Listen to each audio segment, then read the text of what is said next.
২৬ ফেব্রুয়ারি সকালে ঢাকার chief metropolitan magistrate আদালতে দেখা গেল হাজতখানার ভেতর থেকে মাথা নিচু করে সামনের দিকে আসছেন সাবেক প্রধানমন্ত্রীর বেসরকারি বিনিয়োগ ও শিল্প বিষয়ক উপদেষ্টা সালমান এফ রহমান। পরনে সাদা পায়জামা, পাঞ্জাবি, মাথায় পুলিশের হেলমেট, বুকে পুলিশের বুলেট প্রুফ জ্যাকেট, হাত দুখানা পেছনে মোড়ানো, দুই হাতেই হ্যান্ডকাফ। এক পর্যায়ে আনা হয় সাবেক আইনমন্ত্রী আনিসুল হককে। পরনে ছিল আকাশি রঙের পাঞ্জাবি, তার দুই হাত পেছনে ছিল, দুই হাতেই পরানো ছিল হ্যান্ডকাফ।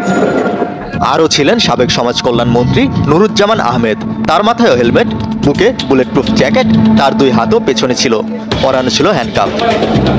গ্রেপ্তার এবং রিমান্ড শুনানির পর সালমান এফ রহমান, আনিসুল ও নুরুজ্জামানের মাথায় আবার হেলমেট পরানো হয়।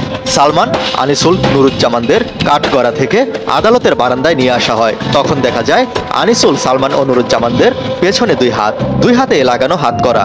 মাথা নিচু করে আনিসুল, সালমান ও নুরুজ্জামান আদালতের হাজতখানার ভেতরে ঢুকে যান। দেশের আমাদের প্রচলিত যে আইন বা পুলিশ তার সিকিউরিটি রক্ষার্থে তাদেরকে হ্যান্ডকাপ করে নিয়ে আসে এবং তাদেরকে অনেক সময় হ্যান্ডকাপ ছাড়াও নিয়ে আসে। এটা পুলিশ কর্মকর্তা তারা নিয়ে আসে, তারা on the basis of security তারা করে থাকে। ছাত্র জনতার গণ অভ্যুত্থানে ৫ আগস্ট শেখ হাসিনার পতনের পর ১৩ আগস্ট গ্রেফতার হন আনিসুল ও সালমান। এরপর তাদের বহুবার আদালতে তোলা হয়। তখন তাদের এক হাতে হাতকড়া পরানো থাকতো। তারা দুহাত সামনে রেখে আদালতের কাঠগড়ায় উঠতেন।